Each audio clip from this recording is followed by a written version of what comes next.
Welcome everyone, this is Viking, and today we're going to take a closer look at some of the more situational weapons that the Ka-50 can carry. We're going to look at the UPK-23 fixed 23mm gun pods mounted on the inboard pylons, and the KGMU cluster munition dispensers mounted on the outboard pylons.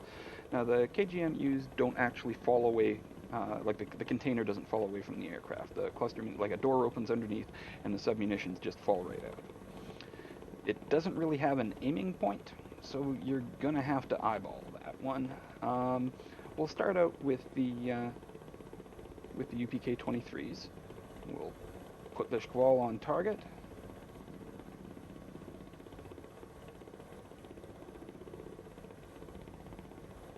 Make sure inboard is selected. Set the ballistic knob to 5. So that we get an aiming point.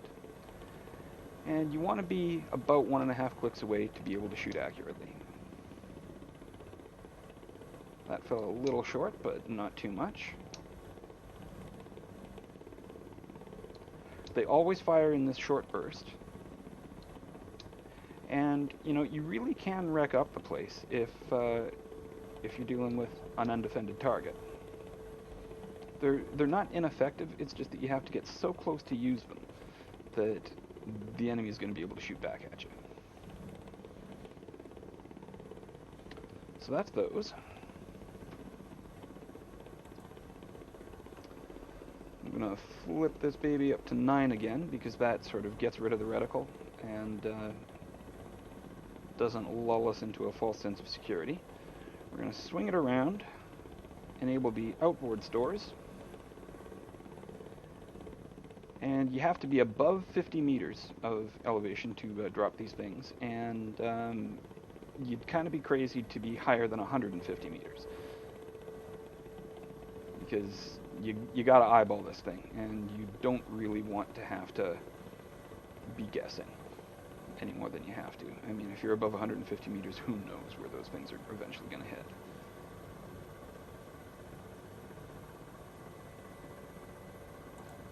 So, coming in nice and low here. There's some trees in the way, but not a big deal. When you figure the time is right,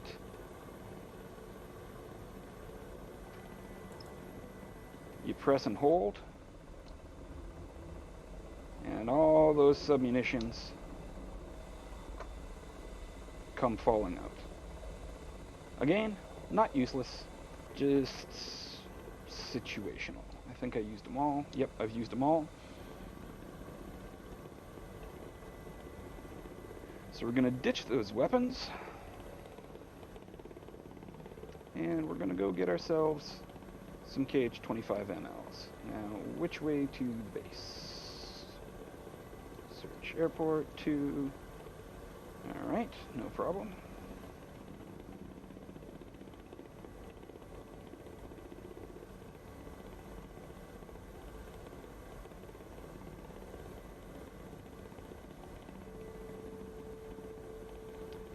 You know, if you, like I say, if you had to kill some parked aircraft at an undefended airstrip, the KGMUs would not be a bad choice.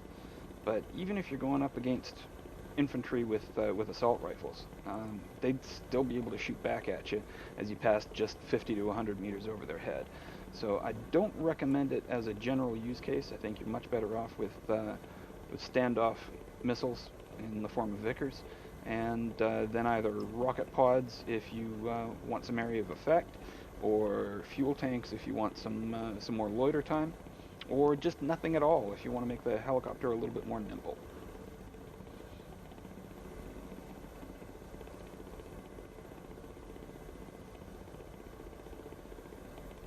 And we're just 1 minute from the airfield here.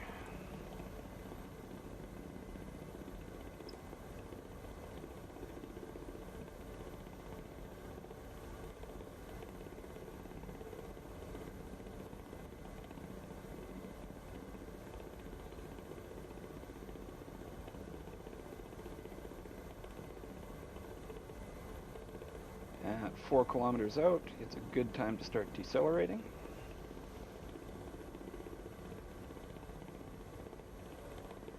And it's safe to drop the gear at any airspeed in the Ka-50. In a lot of aircraft, you want to make sure that you're below a certain critical speed before you drop gear, because otherwise the wind resistance could damage the gear.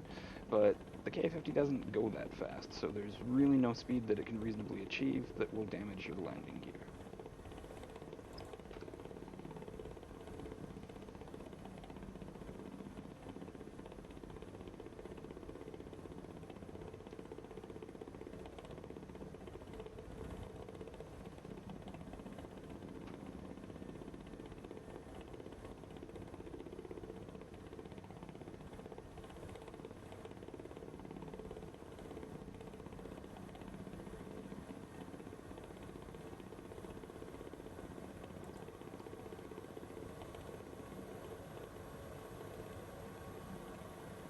And let's just set her down in front of this aircraft shelter. Make sure we still have enough altitude to clear those light standards. It would be embarrassing to get hung up at this point.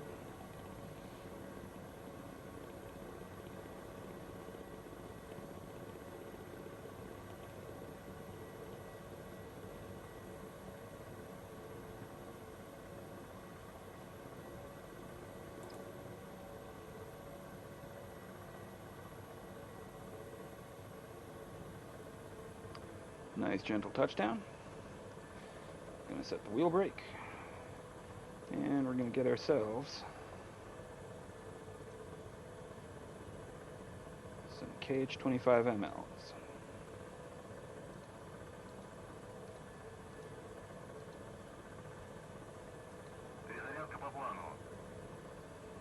Whoops. I just barely flipped it over to ground in time to get the copy response.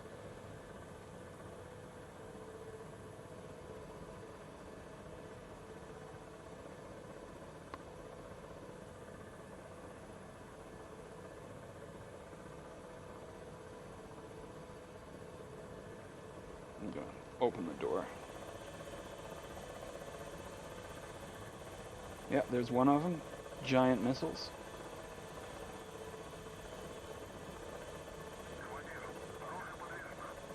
And there's the other one. Alright. Now we have, I believe, a nav target that shows us where these missiles will be. Or where our targets will be, sorry. Where our missiles are going.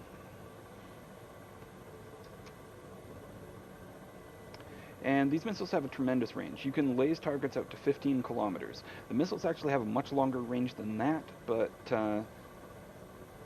15 clicks is about all you can reasonably do just because of your laser. So we're gonna gain a bunch of altitude here.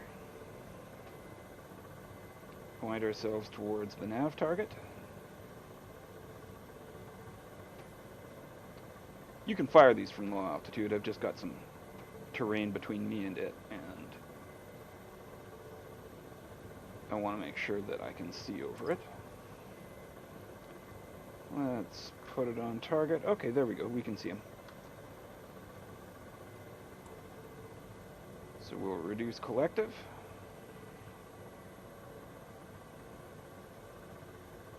Get ourselves into a nice hover here. And I'm really going to try and trim this out as well as I can, because it's not actually practical to fire these things from auto hover. The thing is gonna, they're so heavy, but once you fire one, it lurches way to the side, and you'll have an easier time compensating for that if you are not in auto hover. So this is good, 1 kilometer per hour of drift, no problem at all. Let's go to target. And this is going to be the first one we hit. 8.3, that's well inside the effective range. Let's do auto turn to target. Alright. Now, this standby thing, that is mislabeled. That is the designate thing. You see, the Vickers have rear-looking laser sensors, and they look back at the launching aircraft and they ride the laser beam all the way out. They don't look for a sparkle at the destination, which is the way most American weapons work. So because this is a KH-25 ML, it has a forward-facing seeker, and so by putting this thing in what is labeled standby, but what actually should be labeled designate, then we can fire a nice powerful laser and get a sparkle at the far end. So let's turn on master arm. Let's enable the outboard stations. And you can see from the range ring that we're nowhere near max range. And away we go. Now, as soon as I fire this, it's going to lurch off to the side, and I'm going to try and trim that out. I don't have a whole lot of practice with these, so we'll see how that goes. Yeah, without further ado, rifle.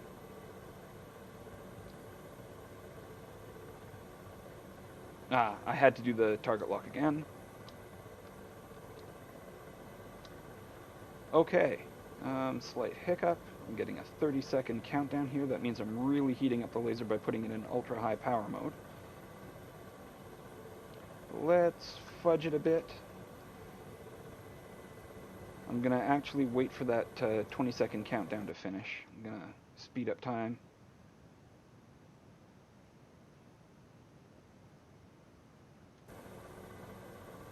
Alright. And away it goes, and we try to trim, and we can see it lofting, and I think I've got it trimmed, kind of.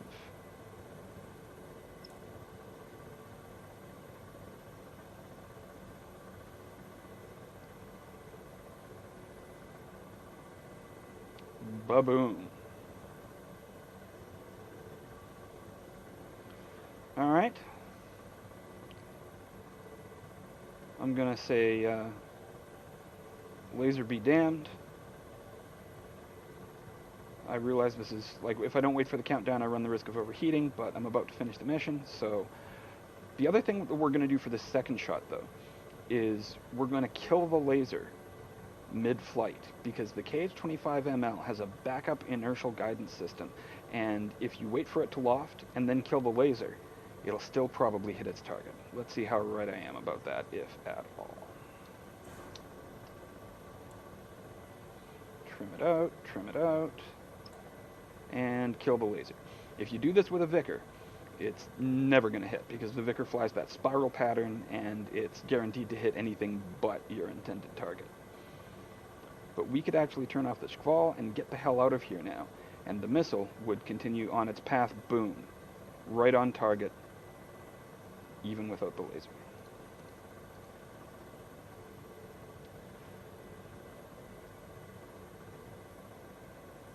And we did not actually trim it very well, but fortunately with the KH-25MLs, it doesn't matter that much. We're drifting, we're climbing, but it's all good, because once those things get going, they can more or less take care of themselves. The Ka-50 is not great at pop-up attacks because its designator is in its nose, unlike something like the Apache where it's got a designator above the rotor disc.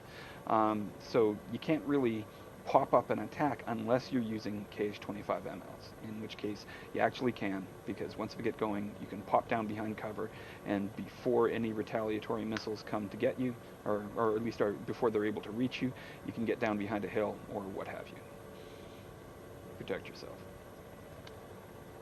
Alright, those are the oddball weapons for the KH-50. Cheers everyone, see you next time.